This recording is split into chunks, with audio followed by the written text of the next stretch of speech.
We like to imagine history as a straight line ascending toward enlightenment.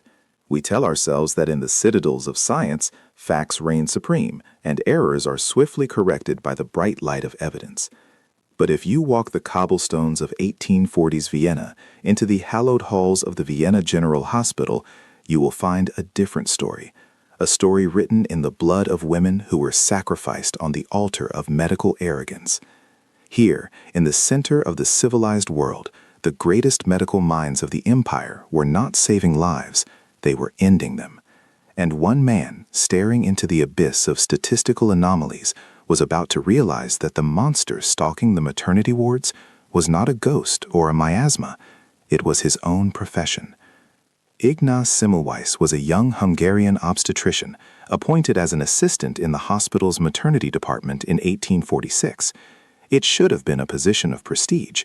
Instead, it became a descent into hell. The hospital was divided into two clinics, identical in every way, same ventilation, same diet, same overcrowding. But they were separated by a terrifying invisible wall. The second clinic was run by midwives. The first clinic was run by doctors and medical students. In the midwives' clinic, birth was a natural, generally safe process. But in the first clinic, the domain of the educated elite, death was a permanent resident. They called it puerperal fever, or childbed fever. It started with a chill, then a fever, then agonizing pain, and finally, a slow, delirious death. The statistics were impossible to ignore, though his superiors tried. In the first clinic, mortality rates frequently spiked to 10, 15, sometimes nearly 30%. In the second clinic, it rarely rose above 2%. Semmelweis was haunted by this discrepancy. He was a man of data in an age of philosophy, and the numbers screamed at him. He watched as pregnant women, weeping and terrified, fell to their knees in the hospital corridors, begging not to be admitted to the first clinic. They knew what the doctors denied. The first clinic was a death sentence. Some women, desperate to avoid the doctors, gave birth in the streets outside the hospital. And Semmelweis noted a chilling fact. These street births rarely resulted in fever. How could the dirty streets of Vienna be safer than the finest hospital in the empire? Every morning, the silence of the ward was broken by the ringing of a bell.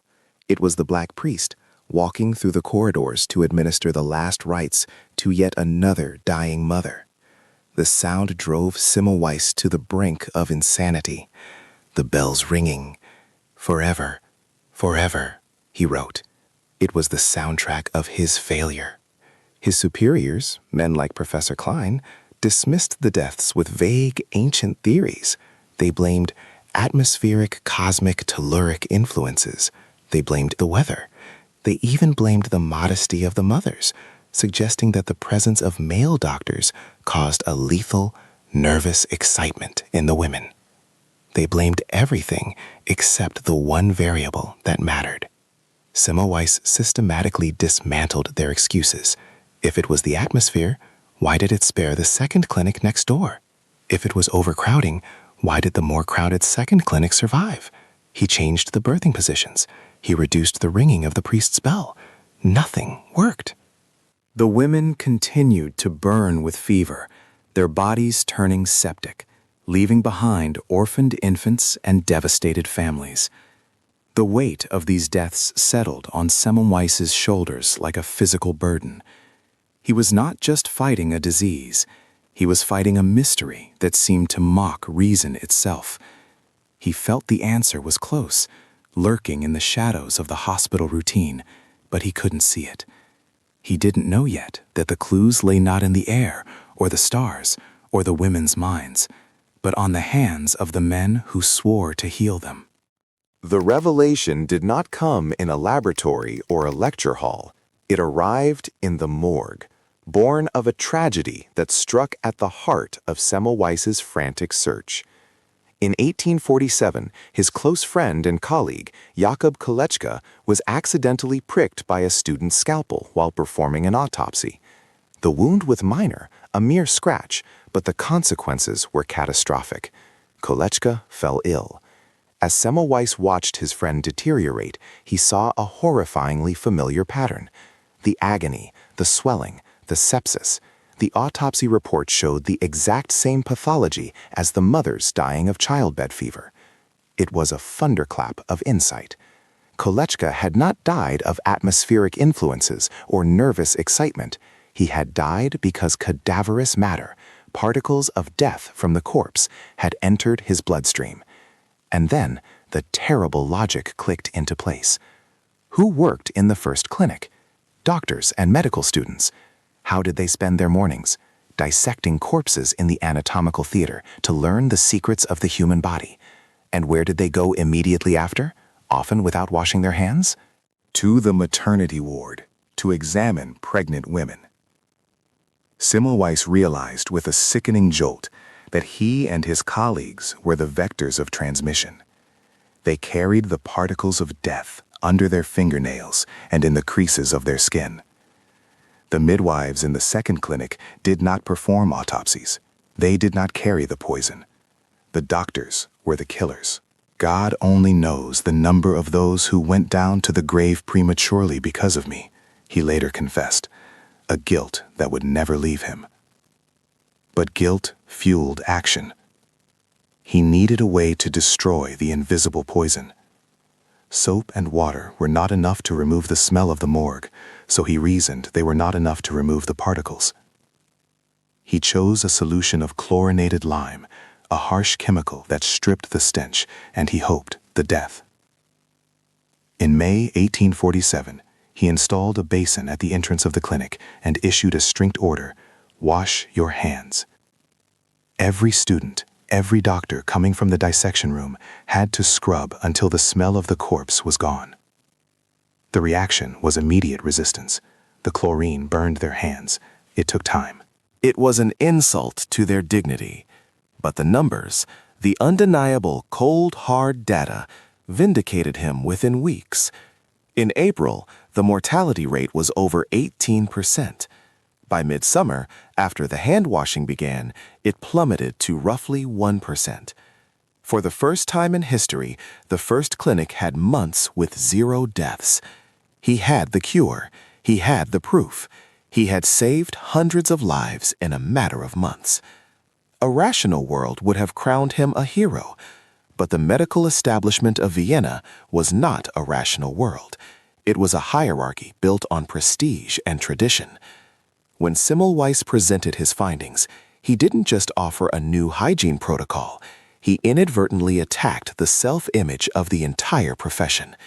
He was telling wealthy, aristocratic doctors, men who prided themselves on being gentlemen, that they were dirty, that they were unclean, that they were murderers. The backlash was visceral. Leading obstetricians mocked his cadaverous particle theory. They argued that the universe was too complex for such a simple explanation. They felt insulted by the implication that a gentleman's hands could be a source of filth. Instead of engaging with his data, they engaged with their ego. Professor Klein, his superior, refused to accept that his clinic's high death rate was his own fault. The Semmelweis doctrine was ridiculed as speculative trash.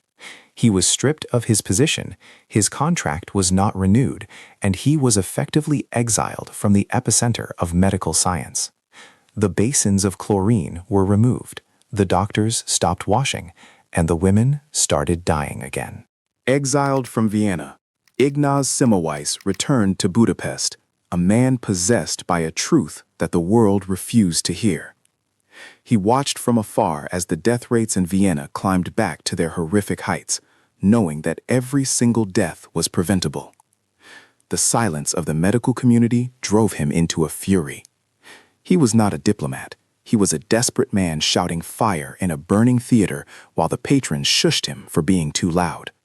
He spent the next decade writing his magnum opus, The Etiology, Concept, and Prophylaxis of Childbed Fever, a dense, passionate mixture of irrefutable statistics and seething rage. But the rejection had cracked something inside him. As the years passed, his behavior became increasingly erratic. He began writing open letters to the most prominent obstetricians in Europe, abandoning all professional courtesy. "I call you a murderer," he wrote to one. "I denounce you before God and the world as a killer of women." These were not the letters of a stable academic. They were the cries of a man tortured by the ghosts of the preventable dead. He stopped random couples on the street, begging the pregnant wives to ensure their doctors washed their hands. He became a pariah, whispered about, not for his discovery, but for his madness. The end, when it came, was a tragedy of Shakespearean cruelty. In July 1865, under the guise of visiting a new medical institute, a colleague lured Semmelweis to a Viennese insane asylum. He believed he was there to consult, to finally be heard. But when he realized the trap and tried to leave, the trap snapped shut. The man who had devoted his life to saving others was seized by guards.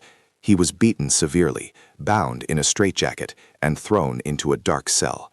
The brutality of his capture left him with a wound on his right hand, the hand of a surgeon, the hand that had tried to scrub away death. In the filthy conditions of the asylum, that wound became infected. Gangrene set in. The infection spread into his blood. 2 weeks after being incarcerated, Ignaz Semmelweis died, alone and raving, at the age of 47. The irony is so sharp it draws blood. The savior of mothers died of sepsis, the very same disease he had spent his life fighting, caused by the very same lack of hygiene he had begged the world to correct. For decades, his name was buried, mentioned only as a cautionary tale of a difficult man. It wasn't until Louis Pasteur and Joseph Lister confirmed the germ theory of disease years later that the world looked back and realized the magnitude of their crime. Semmelweis hadn't just been right. He had been a visionary, crushed by the smallness of his contemporaries. Today, we call this the Semmelweis reflex, the reflexive rejection of new knowledge because it contradicts established norms and beliefs. His story is a terrifying reminder that science is not a machine. It is a human endeavor, susceptible to pride, jealousy, and fear. We eventually washed our hands, but it was too late for the thousands of women who died while doctors argued over their dignity. Semmelweis stands in history not just as a pioneer of antiseptic procedures, but as a martyr to the uncomfortable truth. He forces us to look in the mirror and ask, what clear, life-saving truths are we mocking today simply because they threaten our worldview? Who are we locking away because their voice is too painful to hear?